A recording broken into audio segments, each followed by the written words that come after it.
السلام علیکم ورحمۃ اللہ وبرکاتہ۔ ناظرین و سامعین، آج 9 نومبر 2021 کو ناظم عمومی جمعیت علماء ہند مولانا محمد حکیم الدین قاسمی صاحب کی جانب سے ایک لیٹر پیڈ شائع کیا گیا ہے۔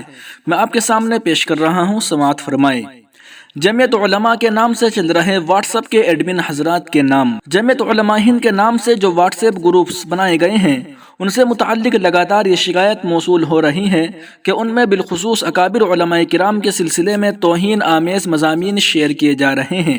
ایسے مواد یا مضامین لکھنے والے اکثر فرضی نام والے فتنہ پرور ہوتے ہیں، مگر کچھ احباب اپنی سادگی میں شائع کر کے فتنہ و دل آزاری کے کارپرواز بن جاتے ہیں۔ ممکن ہے کہ کچھ گروپ مقامی جمعیت علماء کی اجازت سے چل رہے ہوں، مگر زیادہ تر گروپ ذاتی حیثیت میں بنائے گئے ہیں۔ جو بھی شکل ہو، جمعیت علماء کے پلیٹ فارم کو کسی کی گستاخی اور نازیبا کلمات کے لیے استعمال کرنے کی اجازت نہیں دی جا سکتی۔ اس لیے جمعیت کے نام پر بنائے گئے واٹس ایپ گروپس کے ایڈمن حضرات کو متوجہ کیا جاتا ہے کہ وہ ایسے مواد اور مضامین پر روک لگائے اور واضح گائیڈ لائن جاری کرے۔ اس کے باوجود بھی اگر کوئی شائع کرتا ہے یا شیئر کرتا ہے تو اس کو گروپ سے نکال دے۔ بصورت دیگر ایسے گروپس ایڈمن پر تادیبی کارروائی کی جائے گی۔ فقط والسلام۔